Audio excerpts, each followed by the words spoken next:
네, 반갑습니다. 아동 기출문제 풀이 747페이지 아동 발달과 특성 보실게요. 자, 92년도 에릭슨, 93년도에 에릭슨, 플로이드 피아제, 그리고 94년도에 유아의 대소변 훈련, 95 에릭슨 학령기, 99년도에도 프로이드 에릭슨 피아제, 2007년도 유아의 발달 특성, 분노 발작, 퇴행이 나왔죠. 2008년도에 인지 발달과 학령전기의 콜버그의 도덕 발달, 출제가 되었고요. 그러니까 유아도 나왔죠. 학령기도 나왔죠. 학령전기도 출제되죠. 또 덴버2 성장 발달의 확인 덴버2 테스트, 2010년도에 에릭슨 심리사회 발달, 2011년도에 플로이드 콜버그 피아제 이론에 근거한 발달 단계, 2012년도에 또 덴버2 검사 결과 출제되었고요. 15년도에 볼비 애착 단계, 그 다음에 프로이드 2016년도 심리성적 발달 이론에서 배변 훈련과 그 성격 형성, 그러니까 학문기가 출제가 된 거죠. 그 다음에 2017년도 미수가의 아프카스코아, 18년도에 놀이 유형, 자 21년도에도 아프카스코아가 나왔고요. 2001년도에도 아프가가 출제가 되었고, 또 마유 포유반사 이런 것들이 출제가 됐죠. 22년도에도 거부 반응, 또 퇴행 이런 것들이 출제가 되었습니다. 그래서 거부 반응과 퇴행 출제가 됐죠. 질환으로서는 가와사키 나왔었으니까.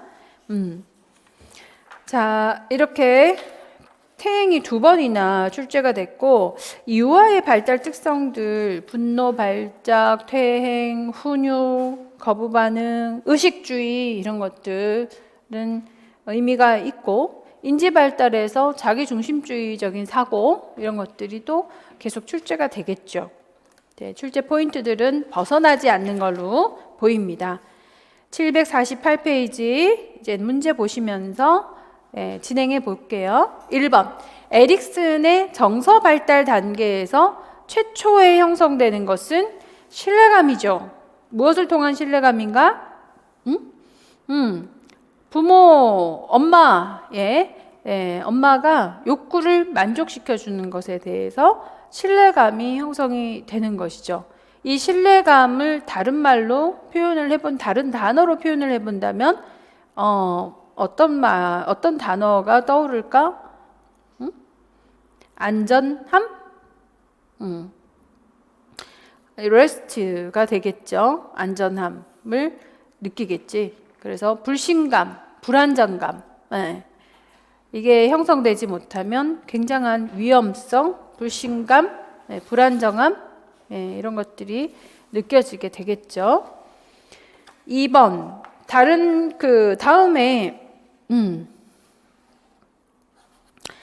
다음 학자들이 그 학령기의 성장 발달 단계를 바르게 짝지은 것은, 자, 이런 형태로 학령기 사례가 나오고, 그죠? 이 사례의 내용에는 이 과업은 누가 어떤 과업을 성취했다고 할 수 있는가? 그러면 에릭슨이 근면감을 성정했다고 할 수 있다.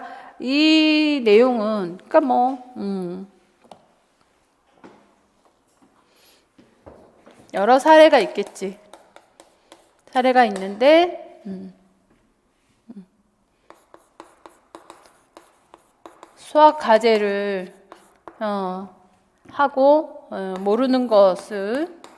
모르는 문제가 생겨가지고 이게 선생님한테 질문도 하고 고민도 하고 그리고 운동장에서 쉬는 시간 동안에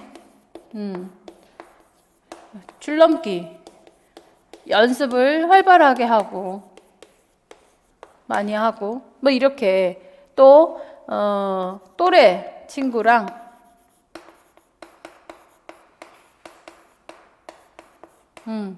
함께 함께 놀이를 하는데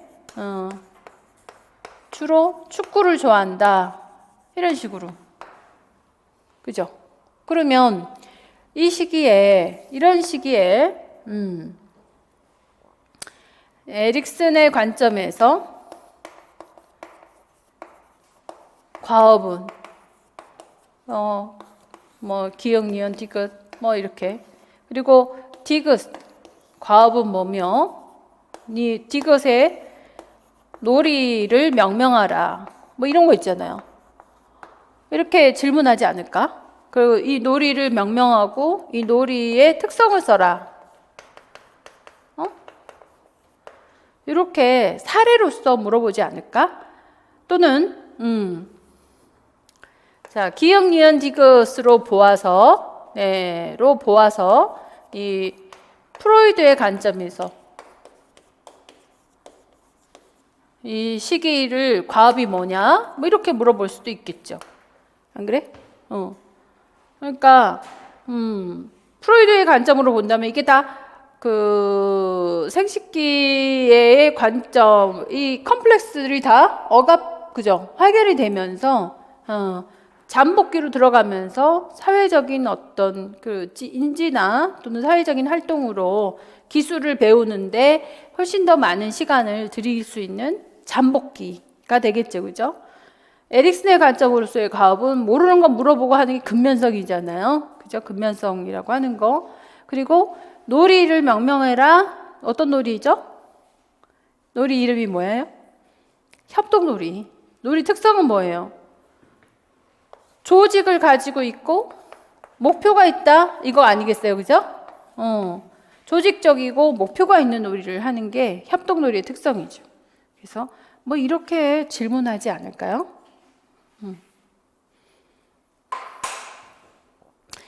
그래서 이런 형태로는 얼마든지 또 구체적 조작기, 이걸 가지고 기억에서 삐아제 관점에도 물어볼 수 있겠네요. 삐아제의 관점에서는 인지 발달이고, 삐아제의 관점에서 이 발달을 꾀한다라는 거지. 그러면 이거는 인지 발달이에요. 이렇게 얘기할 수도 있겠죠. 모르는 걸 질문한다. 얘는 근면감의 형성일 수도 있겠죠. 그죠?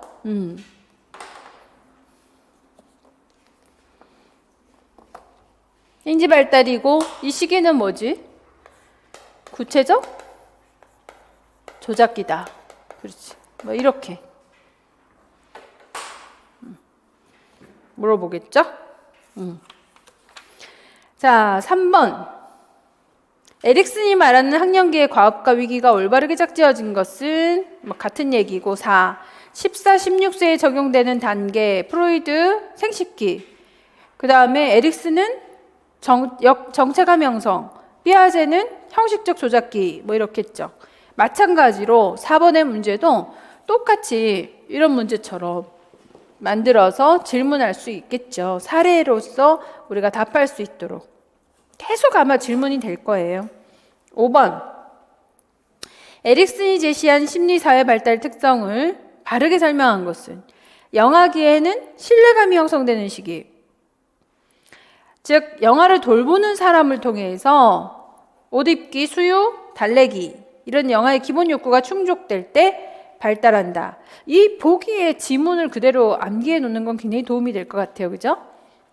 보기 지문을 암기할 것. 지문 암기. 이렇게 설명하면 간단하게 설명할 수 있겠네요. 유아기에는 솔성감이 형성되는 시기? 노. 자율성이 형성되는 시기. 디귿의 설명이죠? 자율성이 형성되는 시기로 이 시기에 과업을 달성하지 못한 아동은 수치심이나 의심을 갖게 된다. 자, 학령정기는 솔성감이 형성되는 시기로 이 시기에 과업을 달성하지 못하면 죄책감을 가지게 된다. guilty. 그렇죠. 자, 리을, 학령기, 근면성이 형성되는 시기로 부모와 교사의 지지는 근면성 발달에 긍정적 영향을 준다. 그래서 끝까지 일을 마치고 과업을 마칠 수 있도록 장려하라 그랬습니다.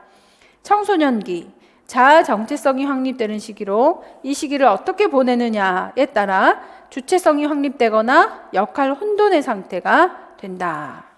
요 지문을 그대로 암기하면 되겠네요. 행령기와 유아기만 거꾸로 뒤집어 놓은 거 말고는 다 좋은 얘기, 맞는 얘기죠. 그죠? 자, 6번. 민호는 축구와 게임을 좋아하고 공부에도 관심을 보이고 또래 친구들과 놀기를 좋아한다.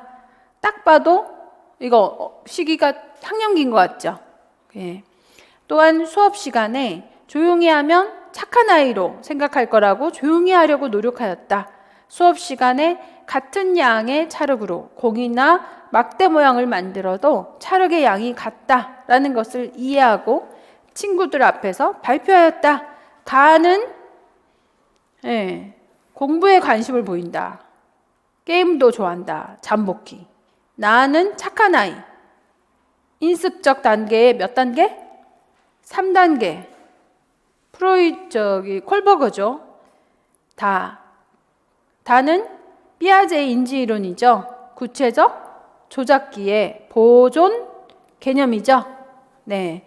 그래서 더 구체적으로 보존 개념도 질문할 수 있고 착한 아이라 했으니까 3단계 착한 소년 지향형이다. 이렇게 명명하는 것까지 할 수 있는 거예요. 여기서 조금 더 나아가면 축구를 한다라고 했기 때문에 이들의 놀이를 명명하라. 이 협동놀이 그리고 그 놀이의 특징은 조직이 있고 목표가 있다라는 특징을 가지고 있는 것이죠. 그렇게도 질문할 수 있다는 거예요. 6번의 사례 다시 반출될 수 있는 아주 좋은 문제다. 그래서 여러분들은 그걸 기억만 하시면 돼요. 프로이드는 뭐라고 얘기했고 콜버그는 뭐라고 얘기했으며 과업은 뭐고 그 용어 있잖아요. 이런 것들을 기억하고 판단하면 되죠.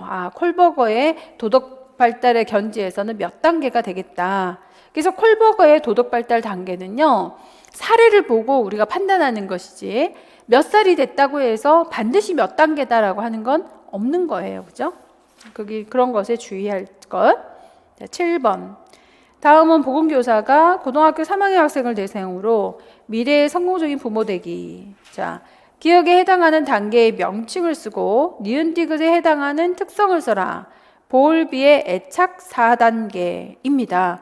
그래서 이건 외우지 않으면 절대 맞출 수가 없는 거여서 이해하는 게 아니잖아요. 보울비의 이 4단계. 더 어려운 것은 말러의 분리 개별화 단계, 분리 개별화 단계까지. 분리 개별화 단계, 요것도 출제가 되었었는데, 요거 두 가지, 보울비하고 말러의 분리 개별화 단계 기억하시고, 그리고 또 출제할 게 대인관계 이론, 설리반의 대인관계 이론 있죠? 출제 되겠죠? 아동에도 걸쳐져 있지만 정신과에도 걸쳐져 있어요. 특히 설리반은 관계로서 설명을 하기 때문에 아기 태어났을 때 1단계에 좋은 나, 나쁜 나, 또 내가 아닌 나 이렇게 표현하게 되는 거죠. 오늘 이론 보강 내용들 프린트를 보시면서 좋은 나, 나쁜 나, 내가 아닌 나, 원시적인 경험, 나열적인 경험, 서열적인 경험들 이런 것들도 한번 보세요. 그래서 정신과에 가서는 빠르게 진행할 수 있는 부분이지만 좀 미리 익숙해서 정신과에 들어오면 좋겠습니다. 자, 말러의 분리 개별화 이론도 기억하시고 설리반의 대인관계 이론도 기억해 두시도록. 그래서 발달 이론은 모두 출제가 되는구나 생각하셔야 돼요. 자, 발달 사정 DDST죠. 한국의 덴버 2 출생에서 3세까지 6세까지의 신경근 발달이죠. 그래서 어느 발달이라고요? 언어 발달만 하는 게 아니고 신경근 발달을 사정합니다. 한국형 덴버 2 개인 사회성 미세운동 언어운동 평가 4개 영역이죠. 소아발육 국서는 아동의 전반적인 신체 성장 양상을 감시하는 데 사용하고 9세 남아의 체질량 지수가 19.8, 즉 85%이다 라고 한다면 아동보다 84%는 아동보다 체질량 지수가 낮다라는 걸 의미하겠죠. 100명 중에 84번째 체질량 지수를 가졌다 이렇게 해석할 수 있을 겁니다. 그래서 키를 측정했더니 90%다. 그러면 89%는 이 아동보다 키가 작다라는 거겠죠, 그죠? 뭐 그런 식의 여기서 중요한 건 덴버 테스트 의미겠죠. 자, 9번 성장 발달 특성 영아기에는 양안시가 발달이 완성되어서 두 눈을 동시에 사물에 고정할 수 있다.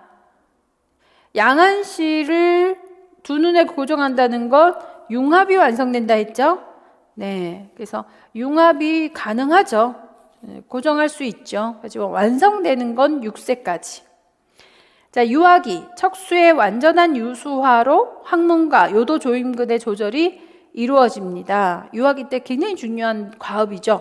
척수의 완전한 유수화. 몇 개월에 완성된다? 그쵸. 24개월까지. 응? 18개월에서 22개월 정도에 완성이 됩니다. 그래서 완전히 완성은 24개월이 되면 완전 완성이 되죠. 그래서 걸어 다닐 수 있다. 장방광을 조절할 수 있다. 눈과 손의 협응이 이루어진다. 이런 과업들이 가능하다 그랬습니다. 항령전기, 림프 조직이 급격히 성장한다. 그렇죠. 항령전기에 성장하나 항령기 때 성장하죠. 12세에 어른의 2배로 증가한다 그랬습니다.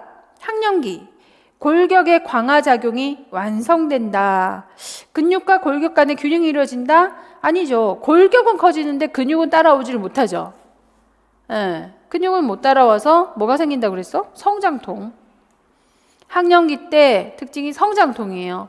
이 성장통이 생기는 이유도 근육과 골격의 균형이 맞지 않아서예요. 뼈가 자라니까. 사지의 뼈가 막 자라거든요. 그래서 다리가 길어진다. 사지가 길어진다. 이거죠.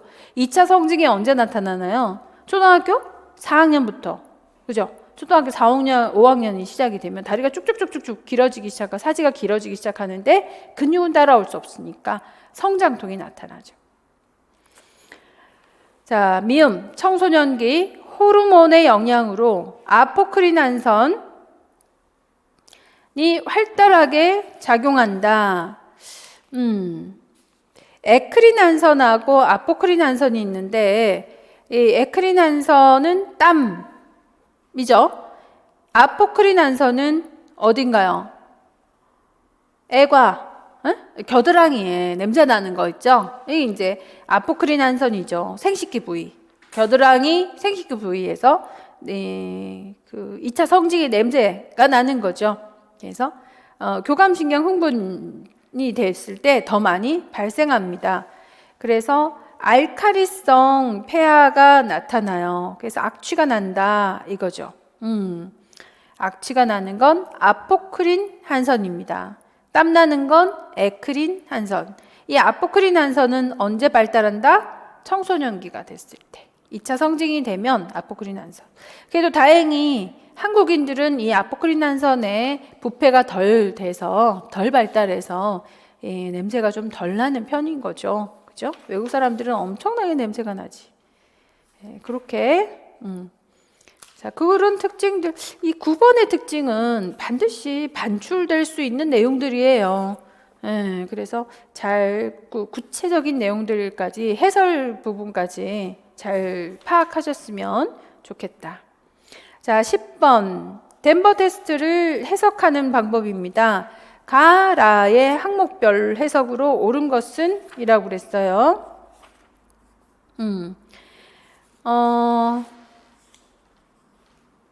연령선. 자, 연령선의 까만 부분은 몇 퍼센트? 75%죠. 75에서 마지막 90까지 연령선이 이 속에 들어가 있을 때가 주의, 그죠? 이 속에 들어서 페이드 했을 때 주의이었습니다. 자, 이 연령선이 하얀 쪽이든 까만 쪽이든 패스하게 되면 전부 정상이에요. 그죠? 패스하게 되면 다 정상인데 어느 퍼센트 안에 페일 했을 때 주의인가요? 75에서 90 안에 있을 때가 주의였습니다. 그죠?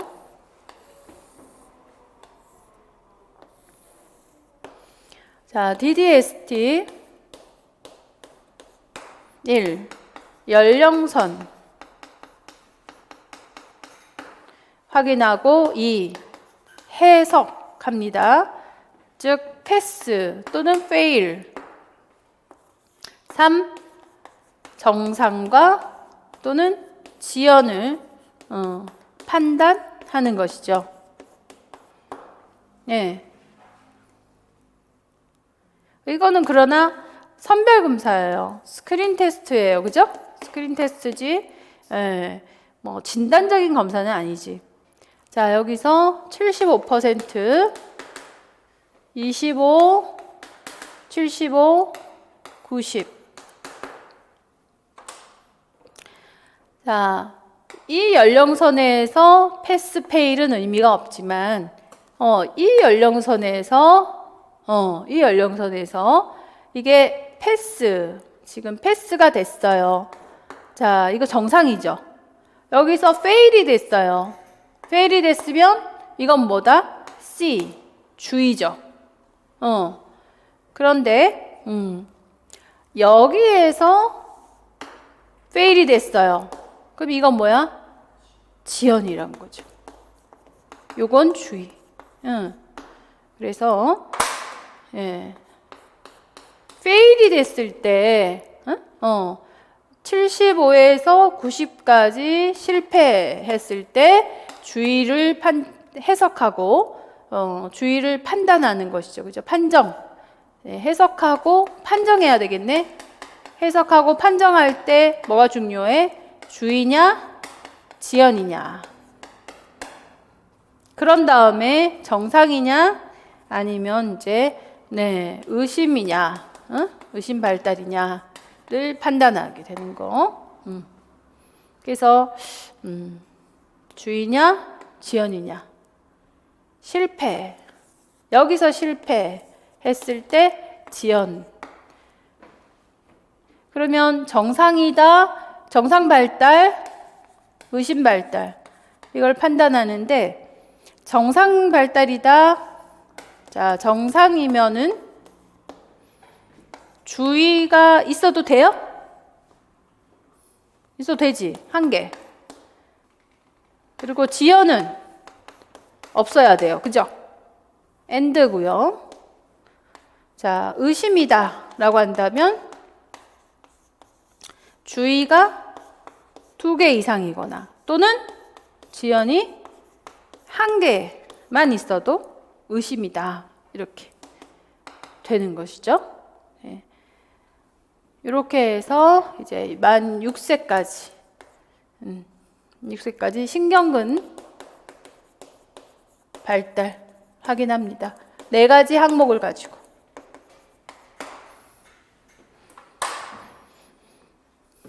그러므로 지금 10번에서 가 상황에서는 fail 했어요. 정상. 나 상황에서 fail 했어요. 주의죠. 다 상황에서 패스했어요. 라 상황에서 패스했어. 다 정상이죠. 정상. fail 했을 때 문제가 된다라는 겁니다.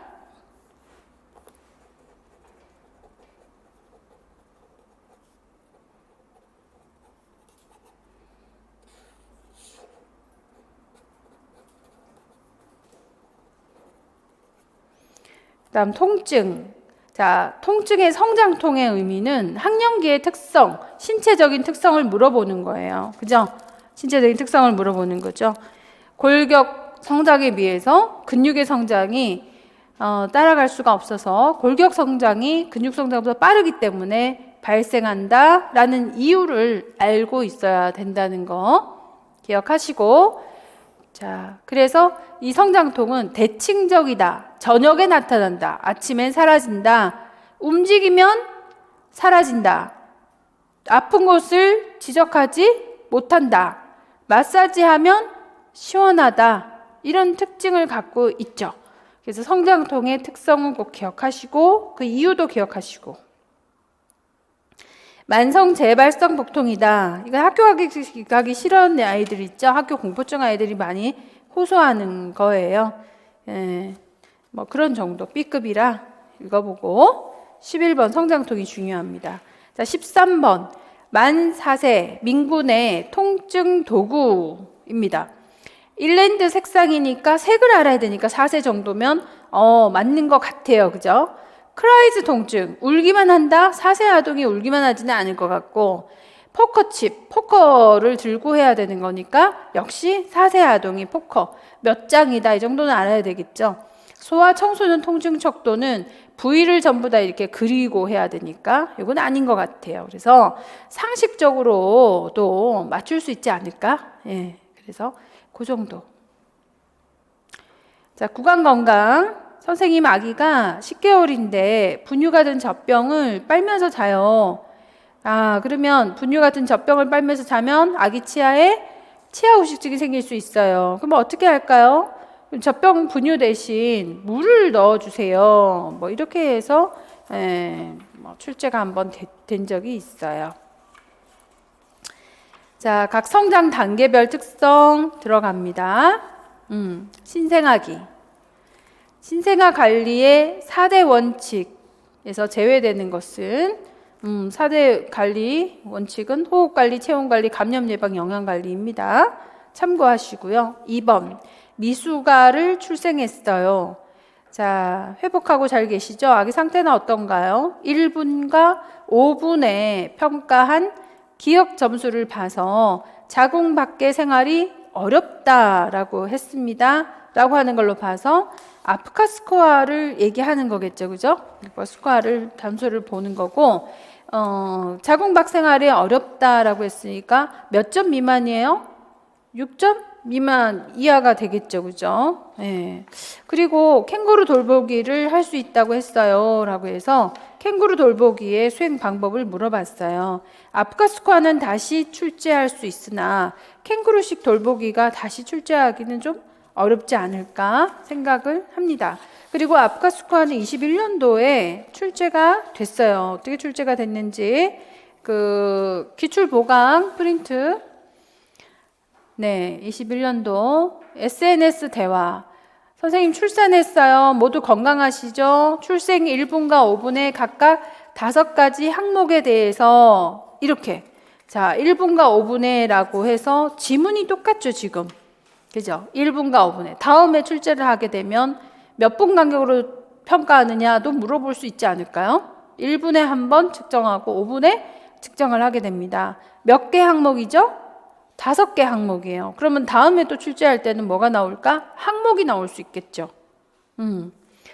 저번 그 17년도 문제에서도 아프가라고 하는 거 점수를 받고 아프가가 출제가 되었고, 지금 여기에서도 1분 5분에 5개 항목에 0, 2점으로 배점해서 10점 만점으로 아기 상태를 평가해요 라고 했고, 이 기억의 평가 명칭이 뭐예요? 라고 물었어요.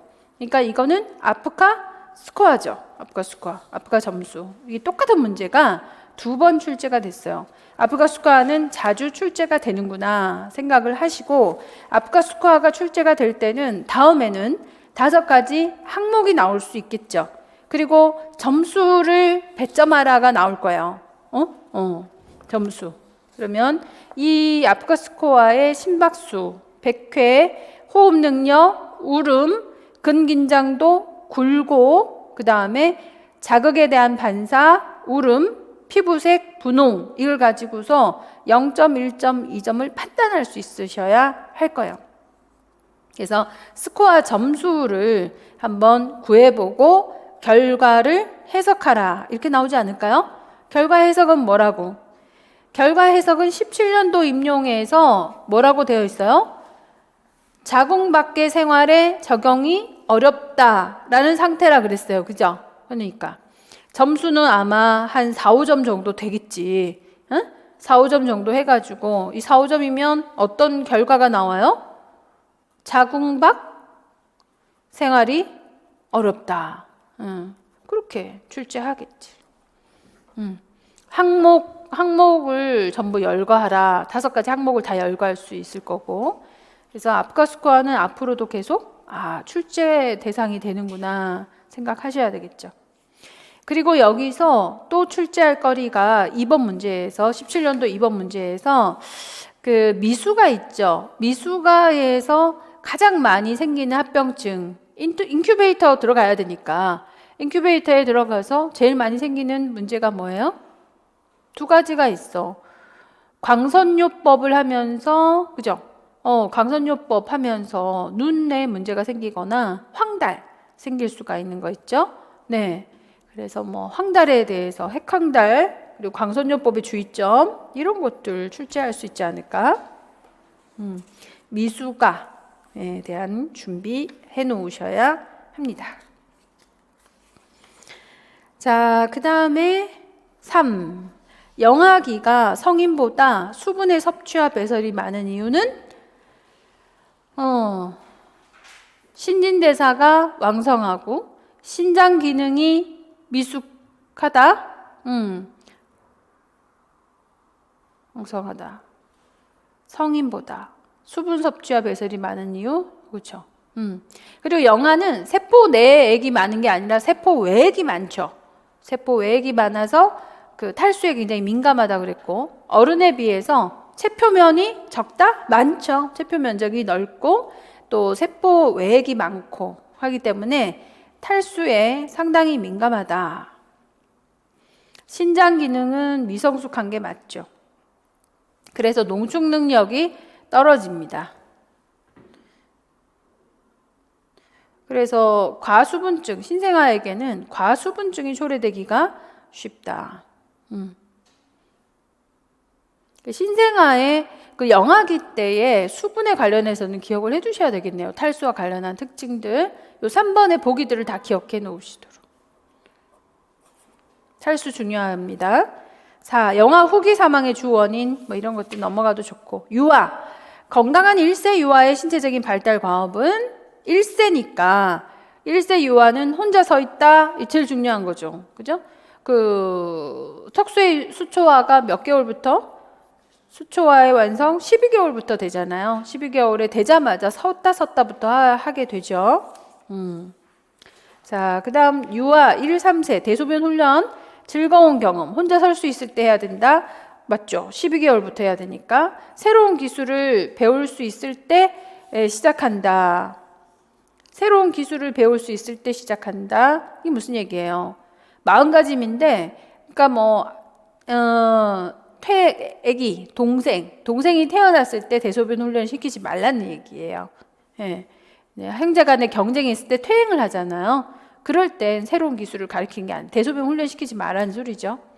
만약 훈련에 성공을 하면 어떤 외적 요소에도 변화가 무슨 말인가? 자, 어쨌든 1, 2, 3 새로운 기술을 배울 수 있을 때 시작해라. 혼자 설 수 있을 때 시작해라. 예, 대소변 훈련에 대체적으로 18, 24개월 사이에 대소변 훈련을 하게 된다라는 겁니다. 7.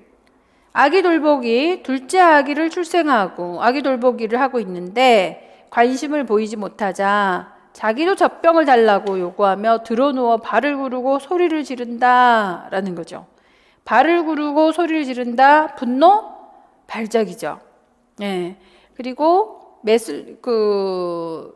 두 가지를 쓰라 그랬어. 그러니까 젖병 달라고, 이거는 퇴행. 예. 발을 구르고 소리를 지른다, 분노, 발작. 매슬로의 욕구 이론의 어느 욕구인가? 3단계, 소속의 욕구, 사랑의 욕구. 뭐 이렇게 좋은 문제죠. 7번 형태가 그대로 출제가 됩니다. 이번 그 출제 문제에서 22년도에 기출문제 한번 보시면, 네. 4페이지, 5페이지, 페이지에 B 유형의 2번. 자, 둘째 아이를 출산을 축하드려요. 둘째가 나와서 문제인 거죠. 아기 돌보기나 힘들었죠. 3살 된 첫째 아이 때문에 무척 힘들어요. 모든 질문에 싫어, 안 돼 라고 하여. 당황하셨네요. 그래서 예, 아니요 대답은 피하시고 선택할 수 있는 질문을 하시는 게 좋겠어요. 다음에 거부증이 나오면 뭐가 출제되겠어? 예, 아니요라는 대답 대신 선택할 수 있는 질문을 주세요. 이 대안이 출제가 되겠지. 거부증에서는 이게 되게 중요한 내용이니까요. 그렇군요. 첫째 아이가 대소변 조절이 가능했는데 옷에 소변을 보고 아기처럼 우유병을 빨려고 해요. 퇴행이죠, 그죠? 자, 이 퇴행에는 어떻게 하라고요? 아이에게 더욱 관심과 사랑을 표현해주고 일관성 있는 반응을 보여주세요. 요게 이제 대책이겠죠. 그래서 두 가지에 대한 대안이 다음에는 출제가 될 수 있겠네요. 이런 기역, 니은에 해당하는 유아의 특성의 명칭을 쓰세요 라고 했습니다. 그래서 같은 문제가 똑같이 또 출제가 됐네요. 여기서도 우유병을 빨려고 해요. 자기도 젖병을 달라고 해요. 그죠? 퇴행이다 이렇게 출제가 되었습니다. 유아에서는 특히 이렇게 분노 발작, 퇴행, 거부증, 그리고 하나 더 있어요. 뭐 있을까? 의식주의. 그런 특성에 대해서 출제를 합니다. 4가지 있었습니다. 의식주의, 거부증, 분노 발작, 퇴행. 자, 그래서 여러분들은 다음에 출제를 위해서 뭘 준비해야 돼? 이런 의식주의에 대한 대책, 거부증에 대한 대안, 분노 발작에 대한 대안, 퇴행에 대한 대안. 지금 거부증과 퇴행에 대한 대안은 지문 속에 있어요. 그죠? 그래서 그 대안들까지 준비해 두시면 될 것 같아요. 자, 8번. 다음에 예에서 민서의 인지발달 특성, 인지발달입니다. 그래서 삐아제 이론이죠. 인지발달과 민서의 도덕발달, 콜버그죠. 네, 이것을 얘기해라. 3년 6개월. 언니와 인형은 환자가 되고 병원놀이를 했어요. 상징놀이죠. 다음날 언니가 넘어져서 다리를 다치자 병원놀이를 해서 다쳤어 라고 얘기합니다. 그래서 본인이 상상한 대로 그대로 이루어졌다 뭐예요? 관계없는 다른 현상하고 연결시키는 변환 추리죠. 그리고 인형도 병이 날까봐 걱정했다. 인형을 사람처럼 생각하네요. 물활론. 출근하신 아빠가 화상통화를 걸어서 언니는 병원에 갔니? 화상통화가 아닌 전화로. 그래서 볼 수도 없는데 고개만 끄덕끄덕. 이거는 자기 중심주의. 도덕발달 수준 단계. 언니를 때리면 혼나요 라고 했어요. 처벌과 복종 지향이죠. 그죠? 혼나요. 그래서 처벌하는 것 때문에 언니를 때리면 안 된다고 생각하는 거예요. 그래서 수준은 전 인습적 수준, 단계는 1단계, 처벌, 복종, 지향 단계 이렇게 해서 항상 도덕 발달은 수준과 단계, 그 단계의 명칭, 수준, 단계, 명칭 이렇게 그래서 그 정도는 기억을 해야 제시할 수가 있을 겁니다. 8번 형태의 출제 문제는 꼭 다시 반출될 수 있어요. 유아, 그리고 발달 이론 이런 것들 매우 중요합니다. 9번 또 유아가 나오죠. 미나가 25개월 됐어요. 미나에게 배변 훈련을 시키는 것도 힘든데 동생이 태어난 후 미나가 변했어요. 자, 배변 훈련은 동생이 태어나면 시키지 말라고 했습니다. 그죠? 새로운 기술을 습득할 수 있을 때, 그럴 시기가 상황이 됐을 때 하라 그랬어요. 제가 동생을 안고 있으면 자기도 안아달라고 떼를 써요. 여기에서도 또 퇴행이 나오네요. 퇴행이 3번 나오네. 게다가 동생 젖병을 물고 마음만 먹는다고 아기처럼 말을 해요. 라고 얘기합니다. 이때의 심리적인 방어 기제는 퇴행입니다. 그죠? 그래서 어느 단계, 프로이드의 심리 성적 발달 이론에 미나는 어느 단계에 해당이 됩니까? 학문기죠. 아직 배변 훈련을 하니까 학문기이고요. 그리고 배변 훈련과 성격하고의 관계를 써라 그랬습니다. 이때 너무 힘들게 하고 배변 훈련을 시키는 것도 힘들다. 훈련 자꾸 강압적으로 시키고 있다라는 느낌을 받게 되죠. 이렇게 강압적인 대소변 훈련이 시키게 된다면 강박적 사고를 가지게 된다라는 거예요. 미나의 행동에서 나타나는 심리 방어 기제의 명칭, 즐거운 거, 퇴행이죠. 그래서 이 시기에 욕구를 충족시켜주면 학문기 때 자율성이 발달하게 되겠죠. 자율성이 발달하게 되겠죠. 자율성. 학문을 조이고, 참고, 통제하다가 또 이완시켜서 보고, 볼일을 보고, 이게 내가 원할 때, 내가 조절할 수 있는 자율성이 이루어지게 되는 거고, 욕구가 결핍이 되면 완벽주의, 결핍됐을 때 강박주의, 강박적이고, 완벽주의, 완고하고, 이런 이제 문제가 생기게 되겠지. 자, 9번 문제 중요한 내용이고 프로이드의 관점, 심리성적인 발달 이론들. 그래서 요 2단계에서 자율성, 이 배변 훈련을 통해 가지고 강박적인 사고를 가질 수 있다. 학문기 때. 그러면 3단계 남근기 때는 이때의 그 심리적인 욕구 결국 충족이 되지 않으면 어떤 문제가 발생할 수 있었나요? 그러니까 이런 심리적인 문제가 해소가 됐고 욕구 충족이 됐다면 3단계 남근기 때 욕구 충족이 됐다면 어떤 심리적인 보상을 가지게 되나?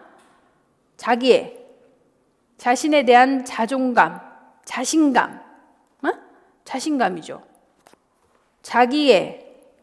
자기애와 자신감. 그러면 이때의 욕구가 불만족되었다면, 리비도가 생식기였잖아요. 남근기 때. 이게 충족이 되면 자기애, 자존심, 자존감 이런 것들이 만들어지게 된다면, 자신감 이런 것들이 생성이 되면 욕구가 불만족이 됐다면 어떻게 됐을까? 욕구가 결핍되거나 불만족이 됐다면 사회적 성격, 신경증, 정신증 생각나시나요?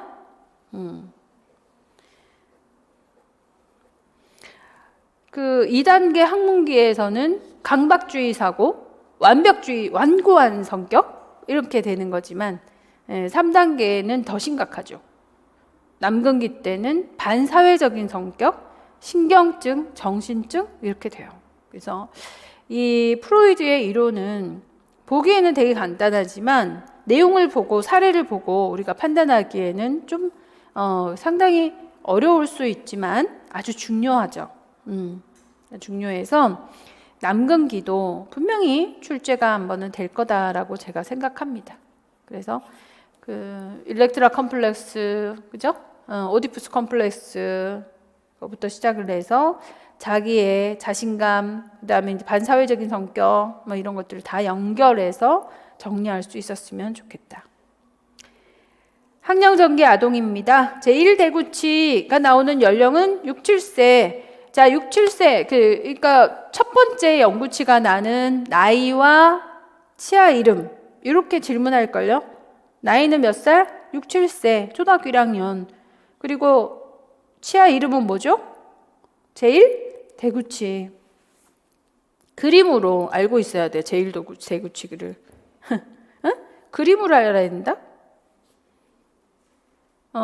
이거는 치아 나는 순서. 이 그림은 유치네요, 유치?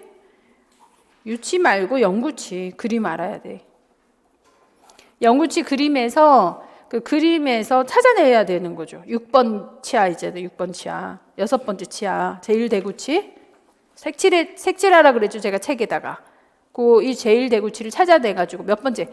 이 앞니에서부터 시작해가지고 번호 매겨서 몇 번째인가. 그림에서 찾아내고, 기억, 니은, 디귿, 리을 그림에서 찾아내고, 이 치아가 67세에 나고 이 제1대구치다 이렇게 쓸 수 있게 그림으로도. 자, 11번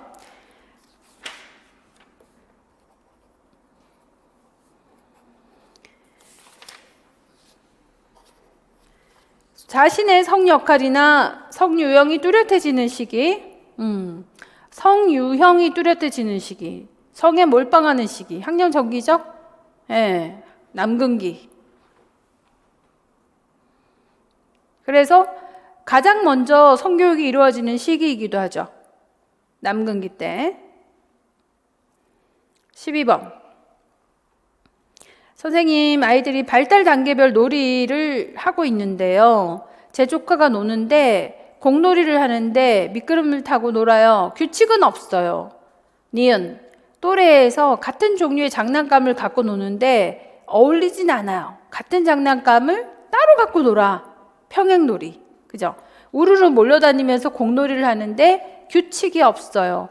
자, 규칙이 없고 조직이 없고 목표가 없어. 이건 연합놀이. 그러면 협동놀이는 조직이 있고 목표가 있고 역할이 있고 규칙이 있죠. 연합놀이 역할만 있어요. 그죠? 역할은 있는데 조직은 없고 목표가 없고 규칙이 없어요. 그래서 항상 연합놀이하고 협동놀이를 서로 비교해가지고 질문을 많이 하죠. 자, 이렇게 발달에 관해서 되게 재밌는데 출제거리가 굉장히 많죠. 반출될 수 있는 내용이 상당히 많습니다. 아동은. 자, 그리고 이제 아동 심리, 학령기 아동 심리까지 오늘 합니다. 그래서 811페이지 보세요. 811페이지 아동의 심리적인 건강 문제. 네, 비만, 강간, ADHD, 또 주의력 결핍 과잉행동 장애 제일 많네요. 외상후 스트레스 장애 PTSD, 그리고 안전교육 이렇게 출제가 되네요. 출제 내용은 딱 정해져 있지만 그 내용 범위 안에서 반복해서 출제가 됩니다. 자, 1절 외상후 스트레스 장애 PTSD 보세요. 강간 상해 증후군의 심리적 반응 3단계의 명칭과 특성을 기술하세요 라고 했어요. PTSD죠. 1단계 혼란기, 2단계 부정기, 3단계 재조정기로서 명칭이 되어 있습니다. 이건 암기하는 방법밖에 없네요. 자, 2번 화재를 경험을 했어요. 심한 불안 증세를 보입니다. 외상후 스트레스 장애로 판단을 하고 간호중재를 하려고 한다라는 거. 간호중재는 이제 거의 출제가 많이 안 되니까 요건 참고하시면 될 것 같아요. 이 PTSD에 대한 간호는 아이가 많이 표현하도록 해주는 방법밖에 없어요. 그 상황을 자꾸 떠올리면서 객관화시킬 수 있어야 된다는 거죠. 사실 모든 PTSD는 이런 트라우마의 스트레스, 트라우마 PTSD, 이 트라우마적인 이 스트레스는요, 이 트라우마라고는 하지만, 트라우마지만 있을 수 있는 일이죠. 그죠? 항상 우리의 생애에서 발생할 수 있는 일이거든요. 그게 나한테 발생을 했을 뿐이에요. 그래서 있을 수 있는 일이지만 상당히 이 스트레스가 될 수 있는, 트라우마가 될 수 있는 좀 더 강력한 어떤 사건이라고 볼 수 있는데 그게 이제 트라우마가 되는 거죠. 그래서 있을 수 있는 일이기 때문에 계속해서 그때의 어떤 상황, 그때의 어떤 감정, 그때의 어떤 정서 이런 것들을 계속 쏟아내서 객관화시키는 게 필요해요. 그러지 않으면 항상 뭐든지 표출하는 것이 표현하고 배출하고 표출하는 것이 나은 겁니까? 아니면 내 안에 넣어두고 위축하고 경계하는 것이 나아지는 거예요. 표출하고 표현하는 것이 좋아지는 길이잖아요. 그래서 항상 표현하는 거를 끌어내어야 이런 어떤 정서적인 문제, 감정적인 문제가 덜 생기는 것. 정신적으로는 훨씬 이 방향으로 표현을 해줘야지만이 좋아지는 거예요. 그래서 누군가는 도와줘야 되는 사람이 필요한 거죠. 그죠? 그래서 계속적으로 치료적인 관계, 라포 형성이 되어 있어야만 표현할 수 있거든요. 내가 믿을 만한 사람에게 내 속마음을 계속 털어놓으니까. 아니면 나를 이상하다고 생각할걸? 내가 왜 그걸 빨리 잊어버리지 못하니? 라고 이렇게 얘기를 해버리면 안 되는 거잖아요. 뭐 그렇게 하면 어머 내가 뭔가 잘못했나? 이런 거 자꾸 얘기하면 안 되나? 이렇게 생각할 수 있어요. 그래서 계속적으로 표현하기 위해서 치료적인 관계를 형성하고 들어주는 중재하는 입장에서는 계속 들어줘야 되는 거예요. 적극적으로 경청을 하고 그러면서 표현하고 표출을 해야 결국은 치료는 인지행동 치료를 해줘야 돼요. 그래서 그 인지적인 왜곡이라고 하잖아요. 그죠? 이 오류, 인지적인 왜곡, 오류를 개선시켜 줘야 되는 거죠. 그래서 전문적으로 치료를 해줘야 되는데 간호중재라고 했기 때문에 간호중재로서는 앞으로 출제할 일은 없어 보이는 거죠. 그죠? 인지적인 왜곡이 이 사람이 가지고 있는 인지적인 왜곡은 뭐지? 이렇게 묻거나 PTSD의 특징적인 임상적인 유형이 임상적인 양상은 뭐지? 이렇게 묻거나 임상 양상이 4가지 있잖아요. 이 4가지 중에 어떤 양상이지? 이렇게 묻겠지. 4가지 양상. 플래시백 되는 거, 회피하는 거, 뭐 이런 것 중에 뭐냐? 이렇게 물어보겠지. 3번.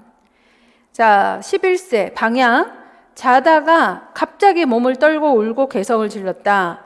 소아정신과에 갔는데 2개월 전에 성폭행을 당했고 경찰관에게 발견되어서 응급실로 후송되었는데 엄마를 알아보지 못했고 가쁜 숨을 몰아쉬고 안절부절 못하였다 라고 했어요. 자, 엄마를 알아보지 못했어요. 주의력이 아주 없죠. 그리고 가쁜 숨을 몰아쉬었어요.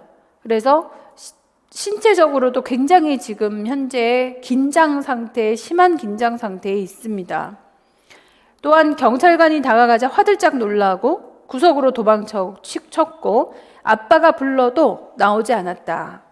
자, 외상성 사건이 재현하는 것 같은 플래시백을 경험하는 거예요. 경찰을 보고 놀라고 아빠를 보고 나오지 않아요. 그러니까 재경험을 하는 거죠. 그죠? 플래시백을 경험했고 니은 외상 당시에 방향이 보였던 불안, 충격 반응은 중등도 불안 수준입니까? 중등도의 불안은 선택적인 부주의라고 그랬어요. 그게 아니라 지금 현재 상당히 터널 불안이죠. 오직 그 성폭행을 당한 그 불안만이 존재하고 있기 때문에 조금만 건드려도 깜짝깜짝 놀라고 하는 거예요. 그래서 중증 불안으로 보입니다. 중등도 불안에서 키워드는 뭐라고요? 선택적 부주의. 중증 불안에서의 키워드는요?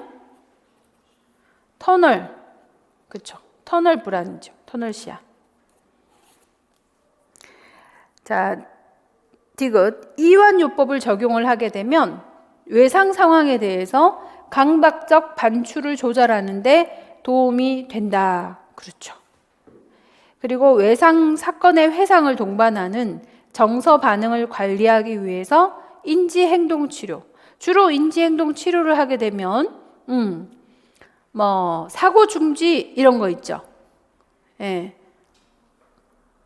이런 사고 중지법, 이런 것들을 둔감법 이런 것들을 사용을 하게 되겠죠.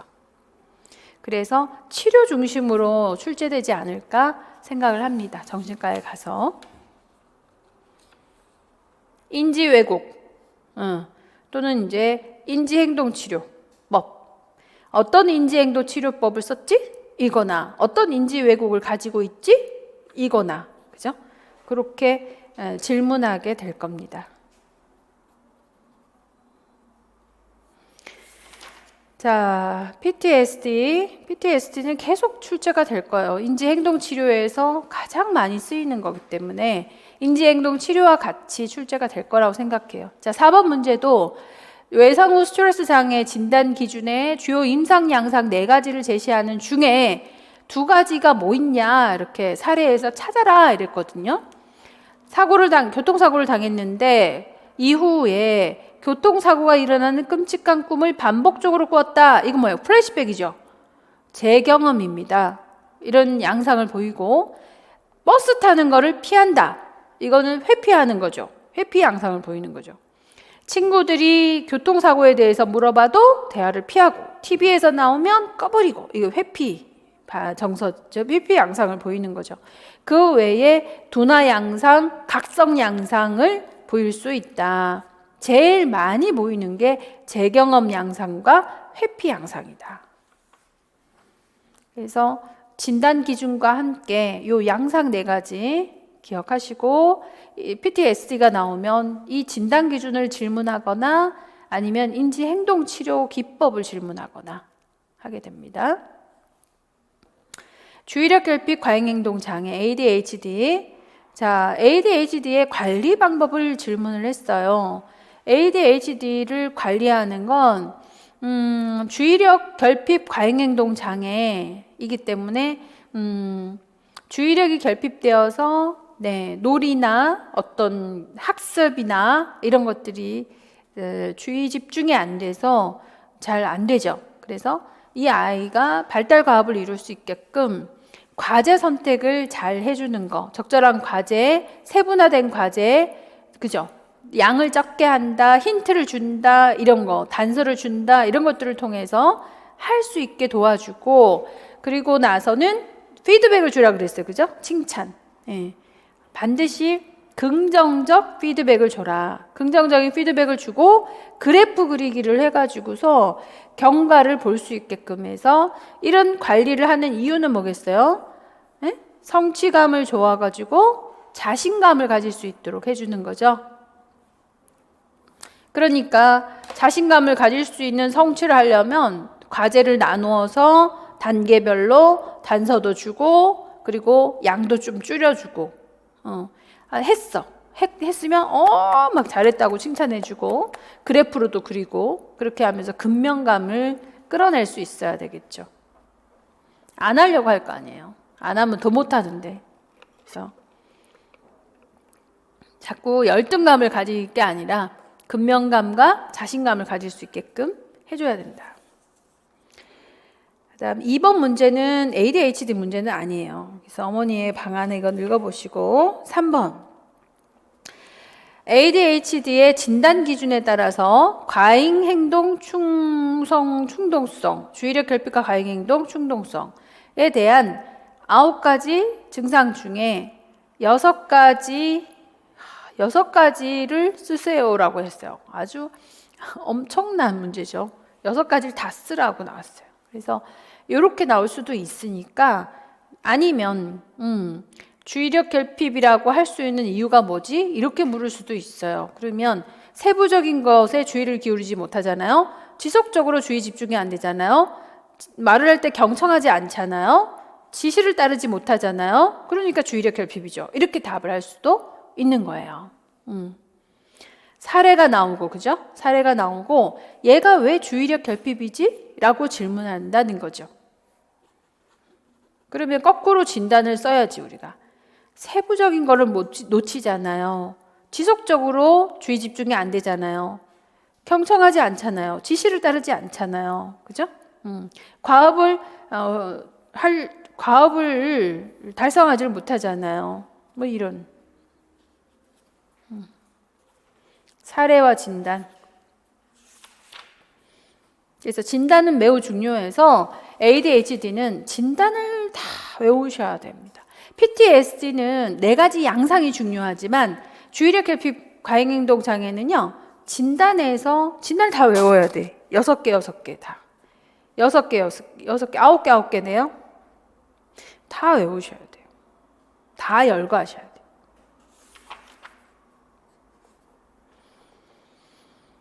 4번 정군의 돌출 행동, 차례를 기다리지 못하는 태도. 네, 그러니까 돌출 행동과 차례를 기다리지 못한다. 주의력 결핍 장애의 어떤 양상이죠? 과잉 행동과 충동성이죠. 그죠? 친구와 싸움이 잦다. 주의 집중을 못해서 수업에 방해가 된다. 그래서 메틸 페니데이트를 처방을 받았어요. 메틸 페니데이트, 네, 이 약물이 어떤 역할을 하죠? 이거 이제 기억하셔야죠. 도파민, 노에피네프린 이런 활성화를 시켜가지고서 집중력을 증가시키는 거죠. 충동성을 억제하는 약물입니다. 그래서 잠을 잘 못 잘 수 있다. 불면증이 있고요. 식욕이 감소되죠. 증진이 아니라 식욕 감소와 함께 체중이 줄어요. 그러니까 니은은 아니고 디귿. 중추신경이 억제됩니까? 중추신경을 활성화시키죠. 뭘 통해서 활성화시키나요? 도파민, 노에피네프린을 증가시켜요. 그래서 활성화가 됩니다. 그 덕분에 집중력이 향상이 되죠. 충동성은 억제가 됩니다.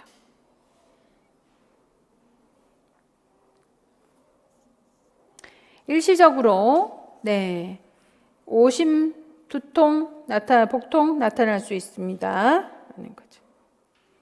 부작용에 대한 질문 다시 반출될 수 있다. 자, 5번 ADHD 진단을 받았다. K군의 지도를 위해서 일상활동의 목록을 만들어 메모해주고 하루 계획을 세워준다. 좋죠. 집중력 부족, 과다행동, 충동성의 특징임을 이해한다. 좋고, 과제의 양은 스스로 할 수 있는 만큼 조절해주고 구체적이고 쉽게 제시하고 필요하다면 힌트까지 줘서 자신감을 키워준다. 좋아요. 아동의 자극에 민감하고 충동적이므로 환경적인 자극을 최소화시키고 환경을 일관성 있게 유지한다. 좋죠.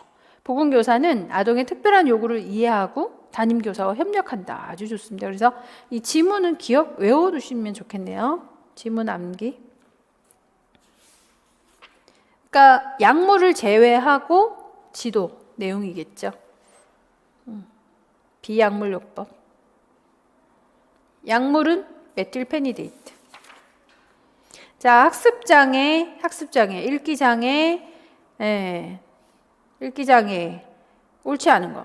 정상 수업을 받았는데 글자를 인지하지 못합니다. 네, 맞고요. 아니에요. 단지 읽기에 어려움이 있지 지능은 정상입니다. 맞고요.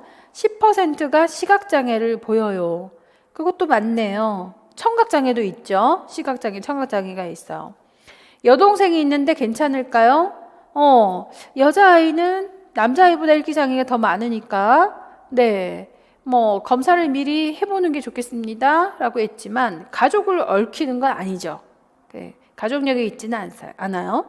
7살에서 9살 사이의 진단이 가능합니다. 왜? 그때부터 학습이 시작이 되니까 가능하겠죠. 그런 특징 참고. 자, 안전사고. 학령기 아동에게 자, 826페이지 문제. 발달 특성에 대해서 학령기 아동에게 사고 위험이 많은 거 이유. 이것도 그냥 외워두시는 게 좋겠죠. 신체적인 활동을 즐기고 과로하기 쉽고 모험심이 많고 판단력은 미숙하고 또래를 따라다니고 그런 전기 사고에 대한 안전교육에 전기기구 취급에 관한 주의사항을 8가지만 쓰세요라고 해서 이게 좀 양이 많죠. 8가지나 있었나 싶을 정도로. 근데 전중 후, 그죠? 사용하기 전에 주의해야 되는 점, 사용한 다음에 주의해야 되는 점, 또 전기 사고를 막을 수 있는 방법 이렇게 나누어서 기억을 한다면 8가지는 충분히 쓰겠죠. 그 다음에 안전사고의 문제 3번 문제가 또 하나 더 나옵니다. 평소에 잘 건강한데 계단을 2-3칸씩 뛰어 내려가다가 떨어졌어요. 그래서 다리를 다쳤습니다. 네, 그래서 초등학교 발달 특성과 관련해서 낙상 예방 교육을 해라. 그래서 발달 특성과 관련된 사고 위험이 높은 이유를 또 쓰라고 한 번 더 출제가 된 거예요. 같은 문제가. 네. 그래서 너무 활동을 즐긴다, 과속한다, 새로운 데 관심이 많다, 모험심이 있다, 또래 영향을 받는다, 이런 것들 특성들이 또 한 번 출제가 됐어요. 그래서 이건 반복적으로 출제가 될 수 있겠구나 생각할 수 있을 거예요. 자, 가장 중요한 830페이지 아동학대. 아동학대 징후가 있다. 신체적 징후가 뭐냐? 시간차가 있는 상처, 도구 모양이 그대로 있는 상처, 설명하기 어려운 부위의 화상이에요. 사실 부위의 화상이죠. 예를 들어 회음부의 화상, 뭐 이런 것들을 얘기합니다. 상식기 부위의 화상. 그리고 나선형 골절, 입, 눈, 입술, 외음부의 절상, 찢어버리는 거죠. 입이 찢어지는 경우들, 막 이런 경우들. 그래서 그 네 가지가 제일 대표적인 신체적 학대의 예시입니다. 기억하셔야 되고 또 출제될 수 있죠. 자, 2번. 보건실을 방문을 했는데 몸 전체에 멍이 발견됐어요. 이 멍의 특징은 뭘까요? 시간차가 있겠죠. 발생과 회복에 시간차가 있을 거고 도구 모양이 그대로 있을 수 있어요. 혁띠 모양이라든가 뭐 다리미 모양이라든가. 상습적인 폭행으로 두려워하고 위축되어 있었다. 가장 우선적으로 취해야 되는 것은 신고겠죠. 근데 이제 이 당시에 신고는 아동보호 전문기관 수사기관 신고한다 했지만 지금은 시군구 또는 수사기관에 신고하도록 되어 있습니다. 그것만 고치시면 될 것 같아요. 그 다음 832 3번 다음 사례에 Y 초등학교 2학년 수업 시간에 집중을 잘 못하고 다른 친구들에게 폭력을 행사하고 눈을 못 마주치고 팔다리를 긴 옷을 입고 있고 멍자국이 있고 한 거죠. 그래서 응급조치와 중재 방안에 대해서 논하시오. 이 논하시오의 문제 너무 오래돼가지고 10점 문제인데 그래서 학대를 우선은 이제 순서대로 써야 되는 거죠. 사정을 했어요. 그래서 만약 사정이 됐어. 학대를 의심이 된다면 첫 번째는 뭘 해야 된다? 신고. 그죠? 두 번째는 뭐 해야 되죠? 격리해야죠. 격리하고 보호해야 되겠죠. 세 번째는 뭐 해야 되죠?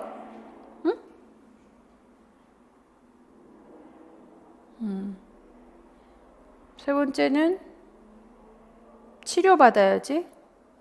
네 번째는 지지. 이런 단서는 뭐가 발견됐을 때? 학대 증상이 발견됐을 때.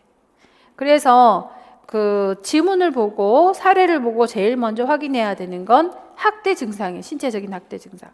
그러면 신체적인 학대 증상은 아까 네 가지 케이스가 있었잖아요. 그죠? 시간차가 있는 상처, 도구 모양이 있는 상처, 그런 이제 학대의 징후, 도구 모양이 있는 상처, 설명하기가 어려운 부위의 화상, 그죠? 그런 네 가지 양상이 파악이 되면 신고하고 격리하고 치료하고 지지하고의 순서대로 그렇게. 자, 그게 응급조치. 4번. 이래서 834. 유아의 그림에서 신체학대에 의한 멍이나 상처의 가능성이 가장 낮은 부위는? 이라고 그랬어요. 가장 낮은 부위는 다지모, 무릎. 애들이 무릎이 닳도록 넘어지니까. 그치만 가 부분 어때요? 가 부분. 설명할 수 없는 부위의 상처죠.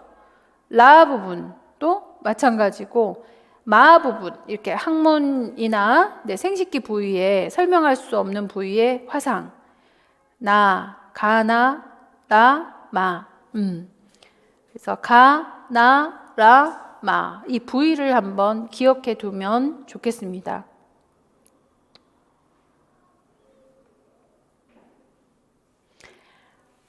그리고 머리에는 흔들린 아이 증후군이 있겠죠? 흔들린 아이. 뇌가 흔들린다든지, 팔에 학대가 있다면 나선형 골절이 됐다든지, 그런 형태를 이제 생각해 볼 수 있겠죠. 그리고 주로 이렇게 가 부분, 라 부분, 나 부분, 마 부분에서 상처가 있는 이유는 뭘까요? 주로 옷을 입었을 때 가려지는 부위이기 때문에 그렇습니다. 그죠? 보이지 않는 부분, 그리고 멍이 잘 생기지 않는 부위, 그런 부위를 학대를 많이 하죠. 그래서 가 부분의 학대 때문에 췌장이 파손이 되어서 죽었지 않습니까, 아기가? 그런 거죠. 그래서 췌장이 다 터지도록 학대를 해도 옷을 입고 있기 때문에 발견이 잘 안 된다, 이런 부위. 그래서 거기에 학대를 많이 하죠. 5번. 자, 아동학대 유형.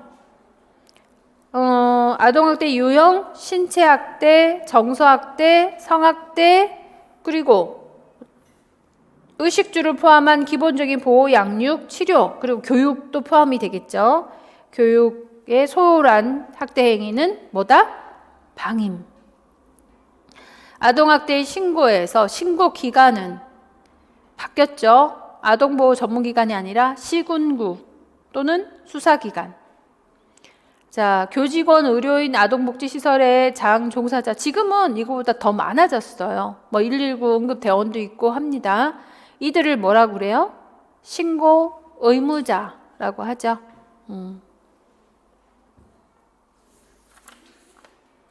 자, 신고 의무자라고 합니다. 그래서 법령 오늘 나눠드린 거 잘 보시고 참고하시기 바랍니다. 그 다음 6번.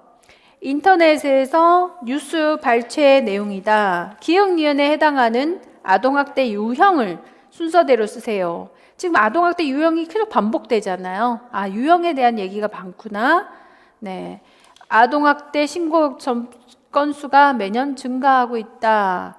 아동학대는 다양한 형태, 그래서 신체폭력, 가혹행위, 성적행위, 언어적인 폭력. 자, 언어적인 폭력은 학대 유형 중에 정서 학대가 되겠죠. 그죠? 수치심, 정서적인 학대, 발달에 해를 끼치는 정신건강에 욕하고 하는 게 다 언어적인 폭력, 정서 학대입니다. 잠을 재우지 않는다, 의료적인 처치를 하지 않는다, 의식주를 제공하지 않는다, 위험한 환경에 아동을 내버려둔다. 이건 다 방임이겠죠. 니은, 만성 무단 결석을 방치한다. 이것도 방임, 이겠죠. 아동을 보호하지 않고 버린다. 방임이겠죠. 그래서 아동학대 유형의 신체학대, 방임, 정서학대 순서대로 다 출제가 되고 있는 거예요. 성학대 남아있는데 성학대에서는 괜찮은과 그죠? 부적절한 접촉을 구별하라 라는 지문 생각나시죠? 예, 그거 기억하셔야 됩니다. 성학대에서는 예방 전략을 많이 물어봐요. 그래서 접촉을 구분하라. 믿을 만한 사람에게 알려라. 뭐 하는 것들. 네, 예방 전략 기억하셔야 된다. 다음 소아비만. 표준 체중에 의한 거. 이건 이제 BMI로 바뀌어서 출제가 됐고 소아비만이 성인 비만보다 문제가 되는 점. 성인 비만으로 성장을 한다는 게 문제가 되는, 대사증후군이 된다는 게 문제가 되는 거죠. 3번. 힘찬이의 비만의 정도. 비만 판정하는 거 출제가 계속됩니다. 체중 관리 방법. 이것도 참고하시면 될 것 같아요. 어려운 건 없으니까. 4-1에서 비만의 식이요법, 운동, 행동, 스트레스 관리, 가족에게 협조 요청. 자, 이렇게 있는데 식이요법과 관련된 구체적인 실천 전략들, 뭐 목표를 세우고 식사량을 정해서 정해진 시간에 천천히 오래 씹고 먹을 만큼 덜어서 먹고 뭐 이런 내용들이에요. 어렵지는 않습니다. 자꾸 읽어보시면 될 것 같고 8주 동안 식이요법을 했는데 효과를 평가하려고 할 때 사용할 수 있는 신체 측정 자료는 뭐 있나? 라고 했을 때 체중도 있고 키도 있지만 허리 둘레, 가슴 둘레, 엉덩이 둘레, 체지방, 그리고 그 피부 두께도 있었죠? 이런 것도 활용할 수 있습니다.